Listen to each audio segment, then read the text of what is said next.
শেষ রাত্রে প্রথম আকাশে আসেন। হাদিস শরীফে এসেছে প্রথম আকাশে আল্লাহ রাব্বুল আলামিন এসে দুনিয়ার মানুষকে ডাকেন, কে আছো গুনাহ করে জীবন বোঝাই করে ফেলেছো, নাফরমানি করেছো, গুনাহ করেছো, অথবা বিপদে পড়েছো, ঋণগ্রস্ত হয়ে পড়েছো, অসুবিধায় পড়েছো, মামলা মকদ্দমায় পড়েছো, আমার কাছে মাপ চাও, আমার কাছে সাহায্য চাও। এই সময় যে সমস্ত বান্দারা আরামের ঘুমকে হারাম করে আল্লাহর দরবারে কাঁদতে থাকে, তাহাজ্জুদের নামাজ আদায় করে যখন হাত তুলে কাঁদে, আল্লাহ পাক তখন এই দৃশ্য দেখে ফেরেশতাদের বলেন, ও আমার ফেরেশতারা, আমার ওই বান্দাগুলি কাঁদে কেন? সমস্ত মানুষ যখন ঘুমানো, এই বান্দাগুলি কাঁদে কেন বলো? ফেরেশতারা বলে, আল্লাহ তুমি তো ভালো করে জানো। ফেরেশতারা বলে, আল্লাহ পাক বলবেন, তবুও তোমাদের মুখ থেকে শুনতে চাই। ফেরেশতারা তখন বলবে, রব্বুল আলামিন তোমার বান্দা গুনাহ করেছে, জাহান্নামের ভয়তে তোমার কাছে কাঁদতেছে, তোমার ভয়তে কাঁদে, জাহান্নামের ভয়তে কাঁদে। আল্লাহ জিজ্ঞেস করেন, ফেরেশতারা ওরা যে আমার ভয়তে কাঁদে, ওরা কি আমারে দেখছে নাকি? ফেরেশতারা বলেন, না খোদা তোমারে দেখে নাই। আল্লাহ পাক বলেন, ওরা আমার যে জাহান্নামের ভয়তে কাঁদে, ওই জাহান্নাম তারা দেখেছে নাকি? ফেরেশতারা বলে, না আল্লাহ তোমার জাহান্নাম ওরা দেখে নাই, তোমার বেহেশত কিছুই দেখে নাই। আল্লাহ পাক বলেন, ও আমার ফেরেশতারা, এই বান্দাগুলি আমার দোজখ দেখে নাই, আমাকে দেখে নাই, হাসর মিজান সিরাত কিছুই দেখে নাই, শুধু কোরআনের কথা শুনে, আমার নবীর কথা শুনে, আমার কোরআনের কথা শুনে বিশ্বাস করে আরামের ঘুমকে হারাম করে কিভাবে কাঁদতেছে তাকায় দেখ। আমার রহমতের দরিয়ায় জোশ মেরে গেছে, তোরা সাক্ষী থেকে যা, আমার ওই ক্রন্দনরত বান্দাগুলিকে আমি আল্লাহ মাফ করে দিলাম। আমার ভাইয়েরা, আল্লাহ পাক বলেন, আম্মান হুয়া কানিতুন আনা আল-লাইলি সাজিদাও ওয়া কাইমা। আল্লাহ রাব্বুল আলামিন বলেন, সিজদার ভিতরে আর দাঁড়ানোর ভিতরে আমার এই বান্দাগুলি আখিরাতে আমার সঙ্গে দেখা করা লাগবে, এই ভয়তে, জাহান্নামের ভয়তে তারা কাঁদে, এভাবে কাঁদতে থাকে।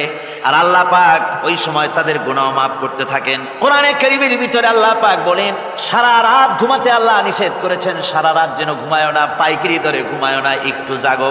ওয়াজকুর ইসমা রাব্বিকা বুকরাতাও ওয়া আসীলা। সকাল এবং সন্ধ্যায় তোমার প্রভুর, তোমার রবের জিকির করো, স্মরণ করো।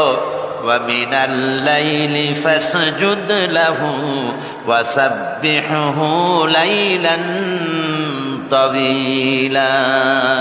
তোমার রাতের বেলায় রাতের একটা অংশ সিজদায় অবনত হও, আর রাতের দীর্ঘ সময় ঘুমায় থেকো না, হয় একটা লম্বা সময় ঘুমাও, কিন্তু একটা অংশ রাখো যে সময় তুমি আমার দরবারে সিজদায় পড়ে যাবে, কাঁদবে। আমার বন্ধুগণ, রাতটা ওয়াজআলনাল লাইলা সুবাতা, আল্লাহ রাব্বুল আলামিন ওয়াজআলনা সুবাতা ওয়াজআলনান নাওমা সুবাতা ওয়াজআলনাল লাইলা লিবাসা, ঘুমকে বানাইছেন আল্লাহ শান্তির বাহন, আর রাতকে করেছেন আচ্ছাদন। রাতকে কি করেছেন? আচ্ছাদন। রাতকে একটা পর্দা লাগিয়ে দিয়েছেন, রাতের পর্দা। যেহেতু প্রেম ভালোবাসা ঢোল পিটায় করা যায় না, ঢোল পিটায় প্রেম করা যায়?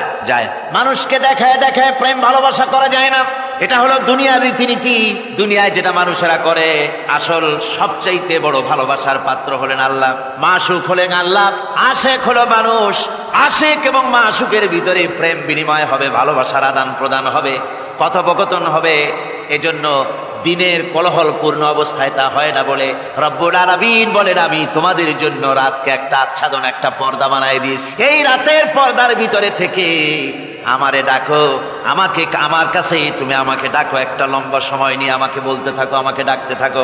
আল্লাহ পাক তার নবীকেও বলেছেন, ইয়া আইয়ুহাল মুযাম্মিলু কুমিল লাইলা ইল্লা কালিলা। হে চাদর আচ্ছাদিত ব্যক্তি, রাত্রিকালে সালাতে দণ্ডায়মান থাকো, কিন্তু কম, সারা রাত জাগার দরকার নেই। একটা অংশ জাগো, যখন তুমি আমার জন্য কাঁদবে, আমার জন্য সিজদায় পড়ে থাকবে। সাহাবায়ে কেরামদের সঙ্গে রোমকদের লড়াই হতেছে, রোমক সৈন্যরা যুদ্ধে জিততে পারতেছে না কিছুতেই।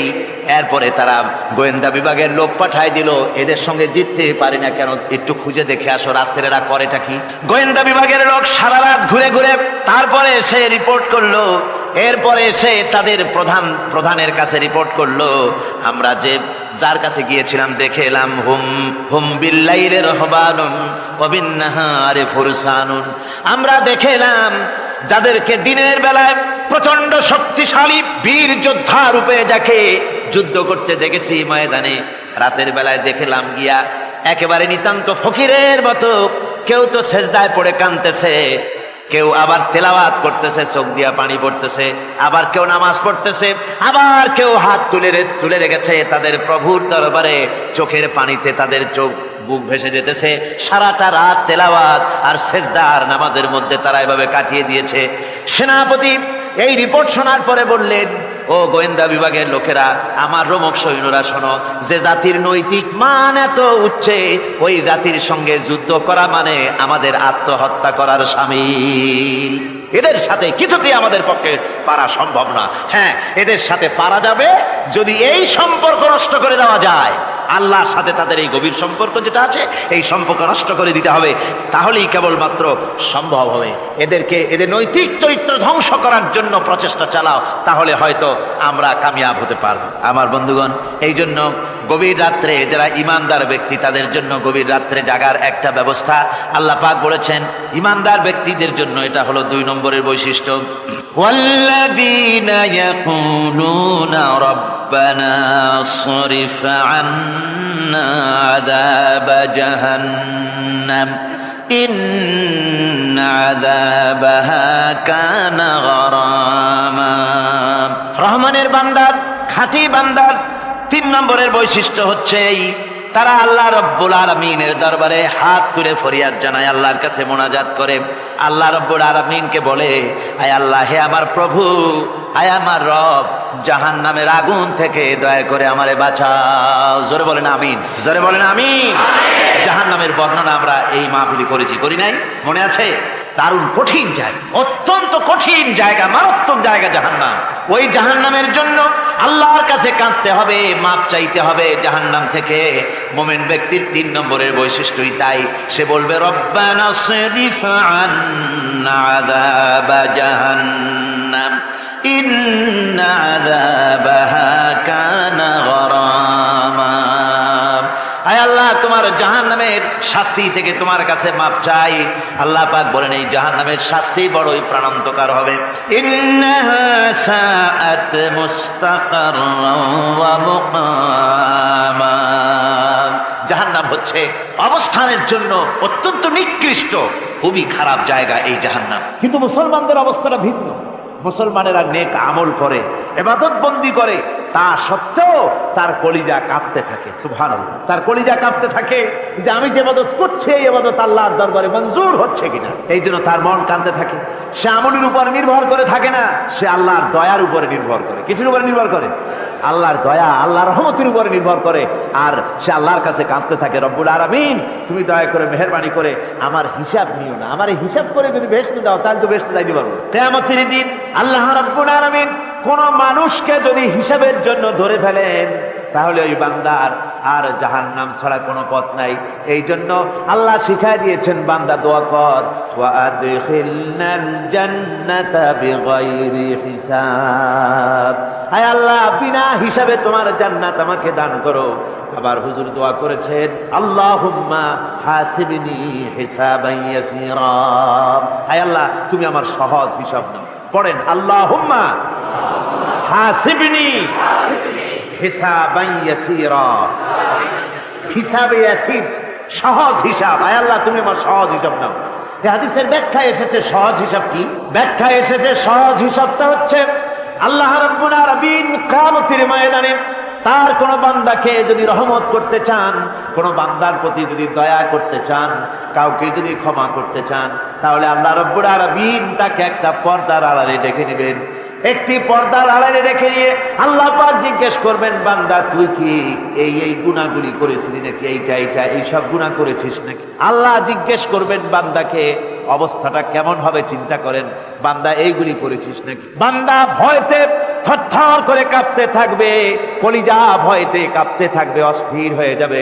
সে স্বীকার করবে, রব্বুল আলামিন, তুমি যা বলেছো, আমি সব অন্যায় আমার দ্বারা হয়েছে, আমি বুঝতে পারি নাই, আমাকে মাফ করে দাও। রব্বুল আলামিন বান্দাকে বলবেন, যা বান্দা, আমি তোকে মাফ করে দিলাম, আমার জান্নাতে চলে যা। সুবহানাল্লাহ, সুবহানাল্লাহ। সুতরাং জাহান্নামের শাস্তি থেকে সব সময়ের জন্য আল্লাহর কাছে মাপ চাইতে হবে। والذين إذا أنفقوا لم يسرفوا ولم يقتروا وكان بين ذلك قواما। রহমানের প্রকৃত খাঁটি বান্দা তারা, যারা নাকি যখন খরচ করে খরচের সময় বেহুদা খরচ করে না, আবার খরচের ভিতরে কার্পণ্যতাও তারা করে না।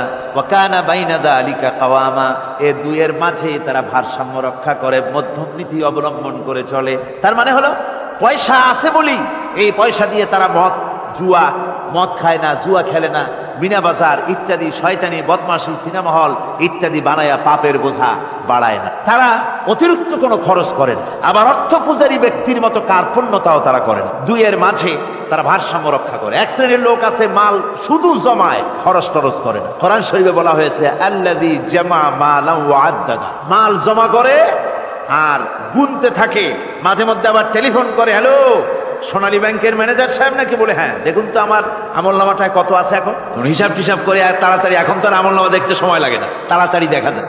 আগে যেমন ব্যাংকে গিয়ে যদি জানতে কেউ চাইতো যে আমার ডেবিট কত, ক্রেডিট কত, ব্যালেন্স কত ইত্যাদি জানতে চাইলে তাকে একেবারে সেই লেজার খোলা লাগে, বিরাট বিরাট বই, বড় বড় কিতাব যা গরুর গাড়ি দিয়ে টানা লাগে, এত বিশাল বিশাল বই ছিল। এখন সেগুলি সংক্ষিপ্ত হয়ে একেবারে কম্পিউটারের মধ্যে ঢুকানো হয়েছে। কম্পিউটারের ভেতরে রয়েছে একটা ছোট্ট যন্ত্র যার নাম হলো মাইক্রোচিপস, একেবারে এতটুকু ছোট্ট মাইক্রোচিপ। এই মাইক্রোচিপসের ভেতরে হাজার হাজার ক্লায়েন্টসদের ডেবিট ক্রেডিট, তাদের ট্রানজেকশন, তাদের ব্যালেন্স সব কিছু রয়ে গেছে। আপনি যখনই জিজ্ঞেস করবেন সে বাটন একটা দাবালো আর সাথে সাথে স্ক্রিনে এসে গেল আপনার নাম কি, বাপের নাম কি, দাদার নাম কি, কত টাকা জমা করছিলেন, কোন কোন তারিখে উঠাইছেন, হাতে কত নিছেন কত, 14 গোষ্ঠীর ইতিহাস একটা চাপে চলে আসে। তো আমি মানুষকে এভাবে বলি যে এই বুদ্ধিটা যিনি দিলেন, লোকেরা বলে তো কয় যে কিয়ামতের দিন আল্লাহ নাকি আমলনামা দিবে মানুষের সামনে হাজির করিয়া, ইমানদারের সামনের থেকে ডান হাতে, বেঈমানের পিছন থেকে কোন হাতে, বাঁ হাতে। এখন ওই আমলনামা সারা জীবনে যত কথা বলছি, যত কাজ করছি সব তাতে লেখা থাকবে। তাহলে সেটা তো একটা বিশাল একটা বই হবে, তো আমরা হাতে করে ধরবই বা কেমনে, আর ওটা হবেই বা কেমনে, আর ওটা পড়বই বা কেমনে। এখন তো বুঝতে সহজ হয়েছে কেমনে পড়বেন। মানুষের মাথায় যদি এই বুদ্ধি আসে, একটা ছোট্ট মাইক্রোচিপসের ভেতরে যদি হাজার হাজার ক্লায়েন্টসদের কোটি কোটি শত শত সহস্র কোটি একটা মাইক্রোচিপসের ভিতরে ঢুকানো যায়, তাহলে এই বুদ্ধি যিনি দিলেন তিনি বুঝি এর চাইতেও ছোট্ট বইয়ের মধ্যে আপনার আমলনামা উঠিয়ে দিতে পারবেন নাকি? যারা বলেন পারবে কিনা? নিশ্চয়ই পারবেন, হাজার বার পারবেন বন্ধুগণ। সুতরাং এরা মাল জমা করে আর গোনে, জিজ্ঞেস করে ম্যানেজার সাহেব কত হয়েছে, বলে যে এত লক্ষ এত। তখন আবার চিন্তা হয় যে আরো কত টাকা জমাইতে পারলে কোটি হয়, তারপরে আরো 200 কোটি হয়, এভাবে তারা জমাইতে থাকে, খরচ করে না। তো এ ব্যাপারে সন্তানের জন্য, সন্তানদের জন্য খরচ যেটা লাগে সেটা স্ত্রী পুত্র সন্তান আত্মীয় স্বজন যেটা আছে যা তাদের জন্য যে পরিমাণ খরচ করা লাগে তা যদি না করে তাহলে এটা হচ্ছে বখিলি। আর খরচ করতে গিয়ে যদি বেশি করে তাহলে সেটা হচ্ছে বেহুদা খরচ। এখন এই বেহুদা খরচ থেকে আমাদেরকে বাঁচতে বলা হয়েছে। বিষয়টা হচ্ছে নিজের আত্মীয় স্বজন সন্তান সন্ততির জন্য খরচ করতে হবে যা লাগে তাই, আর আল্লাহর রাস্তায় যখন দেওয়ার কথা আসে তখন প্রাণ খুলে দান করতে হবে। দেখেন লোকেরা যখন আল্লাহর রাস্তায় দান করতে বলা হয় পকেটের মধ্যে হাত দিয়ে তারপর আঙ্গুল অনেক সময় কষাকষি করে। একজনে জিজ্ঞেস করলাম, মিয়া পয়সা দিবাতে এত পকেটে হাত রাখিয়া বাইরে করো না মোটে? কয় যে ঘষে দেখতেছি শিখি না 10 পাই। তাহলে এইভাবে আল্লাহর রাস্তায় দেওয়ার সময় এই যে কার্পণ্যতা, এই কার্পণ্যতা মানুষকে তাকে শেষ করে দেয়, তার ঈমানকে নষ্ট করে দেয়। আর পয়সা আছে বলে বেশি খরচ করতে হবে, যেমন বিবাহে লোকেরা খরচ করে আমাদের দেশে, কোরবানি করতে গিয়ে খরচ করে। হ্যাঁ, কোরবানি করবেন, আপনি ভালো একটা কোরবানি করবেন, আপনার পয়সা যেমন আছেন তেমন, কিন্তু 50,000 টাকা দাম দিয়ে একটা গরু কিনা সেই গরুর গলায় মালা দিয়া এরপরে সারা শহরে প্রদর্শনী করতে হবে, এর কোনো যুক্তি নাই। আছে কোনো যুক্তি? যদি তা হয় তাহলে ওই গরু যিনি কেনেন তারও গলায় মালাই দিয়ে দুজনে একসাথেই ঘুরানো দরকার, বুঝলেন? আমার বন্ধুগণ, আপনি কোরবানি করবেন, কোরবানি আপনার 10,000 টাকায় হয়ে যেতে পারে, 15,000 টাকায় হয়ে যেতে পারে। বাকি টাকাগুলি আল্লাহর রাস্তায় খয়রাত করে দেন।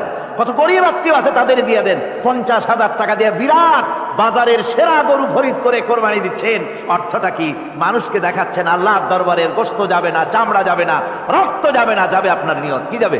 নিয়ত। সুতরাং আল্লাহর রাস্তায় যখন খরচ করবেন, সেই খরচ করার ব্যাপারে তখনও নিয়তটা দেখতে হবে। হালাল পথে খরচ করতে গেলেও নিয়তটা দেখতে হবে, এবং তখনও বেহুদা খরচ করা যাবে না। বিবাহে যেভাবে খরচ আজকাল করে মানুষেরা, হুজুর সাল্লাল্লাহু আলাইহি ওয়াসাল্লাম বলেছেন যে বিবাহে যত খরচ কম সেই বিবাহ তত বরকতপূর্ণ। আর আমরা মনে করি বিবাহে যত বেশি খরচ বাড়ানো যায় ততই এটা বেশি শানদার হবে। উল্টা চিন্তা করি। আল্লাহ রাব্বুল আলামিন এরপরে বলছেন, والذين لا يدعون مع الله إلها آخر ولا يقتلون النفس التي حرم الله إلا بالحق ولا يزنون ومن يفعل ذلك يلقى أثاما। আর রহমানের খাঁটি বান্দা যারা, তাদের ৫ম নম্বরের বৈশিষ্ট্য হচ্ছে এই যে তারা আল্লাহর সাথে, আল্লাহকে বাদ দিয়ে অন্য কাউকে ইলাহা বলে, মাবুদ বলে ডাকে না। এ ব্যাপারেও ব্যাখ্যা আমরা এই মাহফিলে দিয়েছি, মনে আছেন আপনাদের? আল্লাহ ছাড়া অন্য কাউকে ইলাহা বলে ডাকা যাবে না। ওয়ালা ইয়াকতুলুনা আন-নাফসাল্লাতী হারামাল্লাহু ইল্লা বিল হক। আর আল্লাহ যে সমস্ত প্রাণকে, আর ওই লোকেরা যারা নাকি আল্লাহ ছাড়া, ইমাম রহমানের বান্দা যারা, তারা একদিকে তো আল্লাহ ছাড়া অন্য কাউকে ডাকে না, মাবুদ বলে স্বীকার করে না, অন্যদিকে আল্লাহর হারাম করা প্রাণগুলিকে তারা ধ্বংস করে না। অর্থাৎ আল্লাহ যাদেরকে হত্যা করতে নিষেধ করেছেন, প্রাণীদেরকে হত্যা করতে, মানুষ হত্যা করতে নিষেধ করেছেন, আল্লাহর নিষেধ, আল্লাহ যেগুলি জায়েজ করেছেন সেগুলি বাদ দিয়ে হত্যা করা, এগুলি তারা করে না। ওয়ালা ইয়াজনুন, আর তারা জেনা ব্যভিচারেও লিপ্ত হয় না। এটা হচ্ছে যে এই সমস্ত লোকগুলি তারা গুনাহ থেকে মুক্ত থাকতে চেষ্টা করে। তারা আল্লাহ ছাড়া আর কাউকে রব বলে ডাকে না, ইলাহ বলে ডাকে না, মাবুদ বলে ডাকে না। হযরত ইবনে মাসউদ রাদিয়াল্লাহু তাআলা আনহু বলেছেন, তিনি রাসূল পাক সাল্লাল্লাহু আলাইহি ওয়াসাল্লামের কাছে জিজ্ঞেস করেছিলেন, হে রাসূল, সবচাইতে বড় গুনাহ কি? হুজুর বলেছেন সবচাইতে বড় গুনাহ 3টা। সবচেয়ে বড় গুনাহটা কয়টা? রাসূল পাক সাল্লাল্লাহু আলাইহি ওয়াসাল্লাম বলেছেন সবচাইতে বড় গুনাহ হচ্ছে 3টি। একটি হচ্ছে, তুমি যদি কাউকে আল্লাহর সমতুল্য প্রতিদ্বন্দ্বী বানিয়ে যদি তার কাছে কিছু চাও, তাহলে এটা সবচাইতে বড় গুনাহ। সন্তান দিতে পারেন আল্লাহ, তোমাকে রোগমুক্ত করতে পারেন আল্লাহ, আল্লাহ যা করতে পারেন এই সব বিষয়গুলি যদি মানুষের কাছে চাও, তাহলে তুমি আল্লাহর জায়গায় তাকে বসালে, এটা সবচাইতে বড় গুনাহ। আর 2 নম্বরের গুনাহ হচ্ছে, নিজের সন্তান তোমার খাবার খাবে, তোমার খাবারে সন্তান ভাগ বসাবে, এই ভয়তে সন্তানকে হত্যা করা, এটাও বিরাট পাপ। আর 3 নম্বরে হচ্ছে প্রতিবেশীর স্ত্রীর সঙ্গে জেনা করা, এটা হলো আরেকটি। মোট 3টি গুনাহ বলেছেন রাসূলুল্লাহ, সবচাইতে মারাত্মক গুনাহ। তার মধ্যে এই গুনাহগুলি তো আমাদের সমাজে চালু আছে। একদিকে সমাজের ভেতরে রয়েছে আল্লাহ ছাড়া মানুষের কাছে, মাজারের কাছে গিয়া, কবরের কাছে গিয়া, কবরওয়ালার কাছে চাওয়ার এই রেওয়াজ চালু আছে। এই রেওয়াজ কি চট্টগ্রামে কমেছে না বেড়েছে? কমেছে। জোরে কোন আলহামদুলিল্লাহ। কমে গিয়েছে, আগের তুলনায় বহুত কমেছে। যারা এই মাজারকে নিয়ে ব্যবসা করে, তারা অনেকে বলেছেন যে আমাদের ইনকাম আগে যা ছিল তার থেকে 4 আনায় নেমে গিয়েছে, 12 আনায় শেষ। জোরে কোন আলহামদুলিল্লাহ। জোরে বলেন আলহামদুলিল্লাহ। এই মাজার পূজা থেকে বাঁচতে হবে। 2 নম্বরে রয়েছে, সমাজের ভিতরে চালু আছে এই যে সন্তান হত্যা করা, এই হত্যা করার এক রেওয়াজ চালু আছে। এরপরে রয়েছে এমনি মানুষকে হত্যা করা। কলেজ ইউনিভার্সিটিতে যেভাবে মানুষ হত্যা করা হচ্ছে, এরা জানে না নিজের আদর্শকে প্রতিষ্ঠার জন্য আন্দাজ এবং অনুমানের উপরে ভিত্তি করে জেদ করে মানুষকে হত্যা করছে। কি বলেন, করে না? আল্লাহ রাব্বুল আলামিন বলেন, ওয়ামান ইয়াকুতুল মুমিনা মুতাআম্মিদান ফাজাযাউহু জাহান্নাম খালিদিনা ফিহা আবাদান। আল্লাহ রাব্বুল আলামিন বলেন, মুমিন বান্দা কি, কেউ যদি ইচ্ছে করে কাউকে হত্যা করে, তাহলে তার জায়গা হবে জাহান্নাম, তার আর কোনো শাস্তি নাই, একমাত্র জাহান্নামই হবে তার শাস্তি, চিরকাল জাহান্নামের ভিতরে থাকতে হবে। জোরে বলেন নাউজুবিল্লাহ। আজকে কলেজের মধ্যে, ইউনিভার্সিটিতে অনবরত আমরা হত্যাকাণ্ডের খবর শুনতে পাচ্ছি, সমানে হত্যা হচ্ছে। এই যে সন্ত্রাস এবং হত্যা যা হচ্ছে কলেজ ইউনিভার্সিটিতে, আপনারা আমাকে বলেন অনুরূপ হারে মাদ্রাসায় এই ধরনের সন্ত্রাস হচ্ছে? এত আস্তে জবাব দিলেন তাহলে বোধহয় হচ্ছে দেশে। মাদ্রাসায় সন্ত্রাসের কারণে, কোন টাইটেল মাদ্রাসা, ফাজিল মাদ্রাসা সন্ত্রাসের কারণে বন্ধ হয়েছে এমন কোন নজির আপনারা পেয়েছেন? পান নাই। কেন পান? কলেজ বন্ধ হচ্ছে, ইউনিভার্সিটি বন্ধ হচ্ছে, সন্ত্রাসের কারণে মাদ্রাসা বন্ধ হয় না কেন? তার কারণ হচ্ছে কলেজ ইউনিভার্সিটিতে কোরআন পড়ানো হয় না, হাদিস পড়ানো হয় না, তাই তারা হত্যা করলে কি পাপ হয় তাও জানে না। হত্যার পাপ তো দূরের কথা, মানুষ কোরআন শুনতে আসে, কোরআন শুনতে আসাটাও তাদের বরদাস্ত হয় না। আমি জানতে পারলাম, এ মাহফিল আসার সময় জানতে পেরেছি, চট্টগ্রাম বিশ্ববিদ্যালয়ের কাছের থেকে শ্রোতৃমণ্ডলী মাহফিলের শ্রোতারা বাসে যখন আসতেছিল, সেখানকার কিছু সংখ্যক ছেলেরা ইট পাটকেল মেরেছে বাসের উপরে, বহুত লোক সেখানে আহত তারা করেছে। নাউজুবিল্লাহি মিন যালিক। কি শিক্ষা দেওয়া হচ্ছে সেখানে? কিন্তু মাদ্রাসায় তো হচ্ছে না। কেন হয় না? তার কারণ হচ্ছে মাদ্রাসাগুলিতে কোরআনে কারীম পড়ানো হয়, রাসূলুল্লাহর হাদিস পড়ানো হয়, সেখানে জানানো হয়, এই কথাগুলি পড়ানো হয়। যদি কেউ কাউকে হত্যা করে জাহান্নাম ছাড়া কোনো জায়গা থাকবে না, চিরকাল জাহান্নামে থাকতে হবে, এই ভয়তে ওরা হত্যার ভিতরে যায় না। এই জীবন নয়, পরকাল আছে। কিয়ামতের দিন আল্লাহর দরবারে দাঁড়ায়া জীবনের সবকিছুর হিসাব দিতে হবে। এই জন্য তারা এসব জানে বলে, এসব তাদের রক্তে মাংসের ভিতরে ঢুকানো আছে বলে তারা চুরি ডাকাতি জেনা ব্যভিচার হত্যার দিকে তত যায় না যত এরা যায়। ঠিক কিনা বলে? কলেজ ইউনিভার্সিটিতে আজকে কোরআন